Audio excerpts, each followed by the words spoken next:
Hello mga katrending, welcome back to ZK Trend.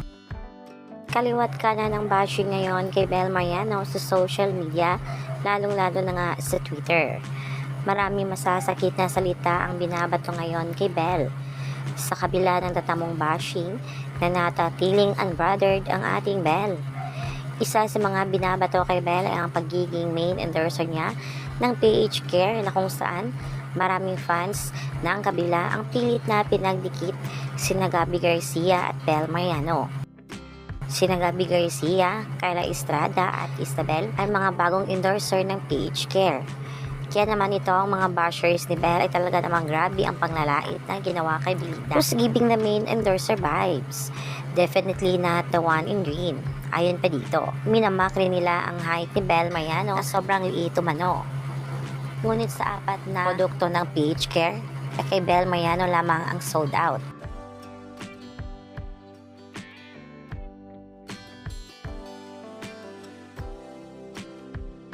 Maging sa Reddit ay grabe nga ang bashing kay Bel kahit wala namang ginawang mali itong ating Belinda. The most undeserved, unprovoked, unreasonable hate brigade in Philippine showbiz is on Bel Mariano. Like girls just minding her business and keeping to herself. What did she do to you all?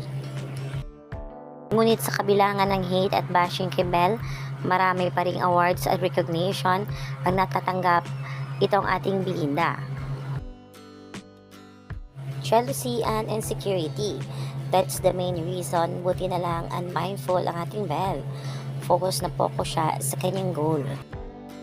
Kung matatandaan, sinabi ni Bel sa Magandang Buhay, dati noong naging guest siya, at talaga namang grabe ang realization niya sa naging bashing ng mga tao patungkol sa kanya. Medyo na-carried away na rin ako sa sinasabi na you can't do Max. Hindi ko kaya. But then that time, I came to a realization na more of thinking na negative yung sinasabi nila. Oo, negative, but I'll take it as something that could, that could really help me do better in what I do.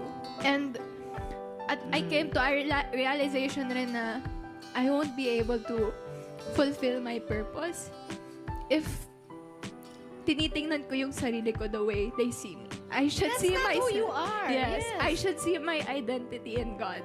Yes. Medyo na